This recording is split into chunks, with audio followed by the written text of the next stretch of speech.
Friends, మీకు మంచు గొప్పనా నీరు గొప్పనా అంటే ఏది ఉధృతంగా ఉంటుంది అనే దాని గురించి మనం ఈ వీడియోలో మాట్లాడుకుందాం.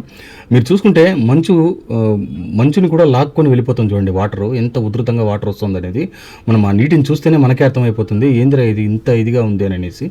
ఈ విధంగా ఉంటుందన్నమాట వాటర్ అయితే కనుక. ఇంత ఉధృతంగా నీళ్ళైతే వెళ్ళిపోతూ ఉంటుంది.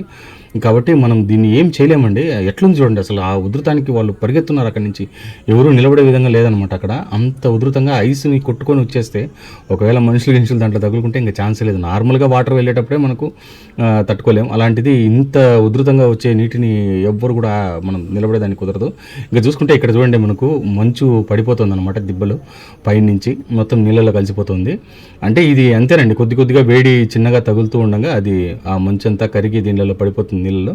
ఇది మనకు కొంచెం ఆశ్చర్యాన్ని కలిగిస్తుంది. ఎందుకంటే ఇది ఇంత ఒక్కసారిగా ఒక కొండ మాదిరిగా ఉండేది అట్లే నీళ్ళలో పడిపోయేటప్పుడు ఎలా అనిపిస్తుంది మనకి, చాలా విపరీతంగా ఉంటుందన్నమాట. అంతేకాకుండా ఇది ఇంకా సముద్రంలో మీరు చూడండి, అంత ఐసులు గడ్డగా ఉన్నా కూడా మనకు స్టీమర్ అయితే వెళ్ళిపోతుందన్నమాట.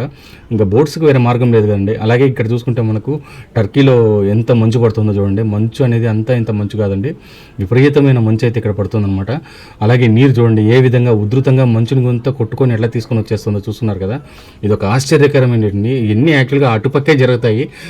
మనకి ఈ సైడ్ ఇట్లాంటి ప్రమాదాలన్నీ లేవండి. ఎందుకంటే మనకు మంచు అనేది ఉండేది ఒక హిమాలయ పర్వతాల దగ్గరే ఎక్కువగా మంచు అయితే ఉంటుంది తప్పనిస్తే. మనకు మిగతా చోట్లగా పెద్దగా మంచు అనేది ఉండదు. మంచు పడుతుందేమో కానీ మంచు దిమ్మలుగా కలిసి ఉండేదైతే మన పక్క లేదనమాట.